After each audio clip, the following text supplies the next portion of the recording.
بارزانی و بڕواپێکردنی هەمیشەیی بەڵێنە درۆینەکانی ڕژێمەکانی عێراق. بۆچی بارزانی بەردەوام بوو لە بڕواپێکردنی بەڵێنەکانیە؟ کرمانج گوندی لە کتێبی 30 ساڵ خەبات و وڵاتێکی وێراندا دەڵێت گفتوگۆ لە هەر شوێنێکی جیهاندا بێت لە نێوان دوو لایەنی دژبەیەکدا خێراترین ڕێگایە بۆ چارەسەرکردنی کێشە و گیر و گرفتەکان. کەس ناتوانێت نکۆڵی بکات و بڵێت گفتوگۆ یەکێکە لە شێوازەکانی خەبات.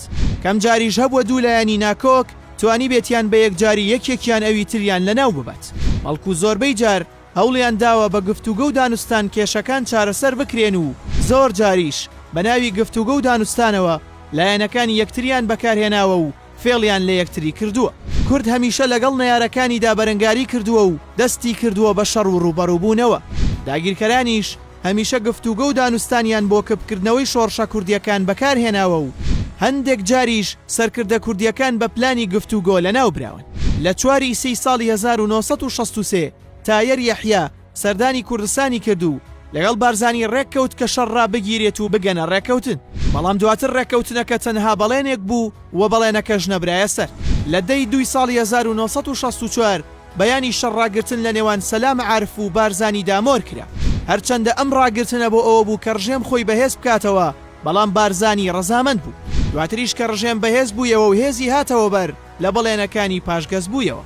دواتر کە سەلام عارف نەما و ئەو ڕەحمانی برای هاتە سەر حکم، ئەویش هەوڵی گفتوگۆیدا لەگەڵ شۆڕش و لانەکەشی بۆ چوە سەر و لە 18 شەشی ساڵی 1966 لەگەڵ بارزانی گفتوگۆ کرا و ڕێککەوتن تۆمار کرا. لەو گفتوگۆیەدا ڕژێم و بارزانی لەسەر 12 خاڵ ڕێککەوتن و بارزانی ئەم جارە شۆڕشی ڕاگرت. بەڵام دواتر وەک هەمیشە دەرکەوت کە ڕژێم پابەندی بەڵێنەکانی نییە. بۆیە بارزانی چەندین جار بیرخەرەوەی دای ڕژێم، بەڵام ئەوان هەر بەردەوام بوون لە پشتگوێ خستنی بەڵێنەکانیە. پاشان ڕژێمی ئەو ڕەحمان لە حەڤەی حەوتی ساڵی 1968 ڕووخا و دۆزی کوردیش وەک خۆی بە چارەسەر نەکراوی مایەوە و دواتر عەبدوڵڕەزاق نایفچایی بە بارزانی کەوت و ڕایگەیان کە دۆزی کورد چارەسەر دەکات، بەڵام نەکرا و ئەویش تەنیا بەڵێنێک بوو وەک بەڵێنەکانی تر. دواتر لە 30 حەوتی ساڵی 1968دا سەدام حوسێن کودەتای کرد و دەسەڵاتی گرتە دەست و هەر ئەو ڕۆژە لە ڕاگەیاندنەوە سوێندی خوارد کە ڕژێمێکی یەکگرتووی دیموکراتدا بمەزرێنێت و کێشەی کوردیش بە ئازادانە و دادپەروەرانە چارەسەر بکات. دواتر لە نێوان شۆڕش و سەدامدا بەیاننامە 11,000 ئەنجام درا و چەندین بەڵێنی دووبارە و سێبارە بە کوردەکان درا و دواتریش دەرکەوت سەدامیش وەک سەرۆکەکانی پێشخۆی ڕاستی نەکرد و بەیانەکە تەنیا پلانێکی ساختە بوو بۆ خۆ ئامادەکردنی زیاتر.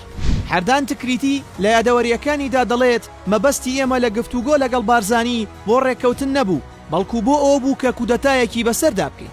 دوای ئەوەی دووبارە ڕژێم بەهێز بوویەوە لە ساڵی 1974 شەڕ دەستی پێکردەوە و لە ساڵی 1975 لەگەڵ شای ئێران ڕێککەوتن و جوڵانەوە و شۆڕشی کوردیان لەناو برد.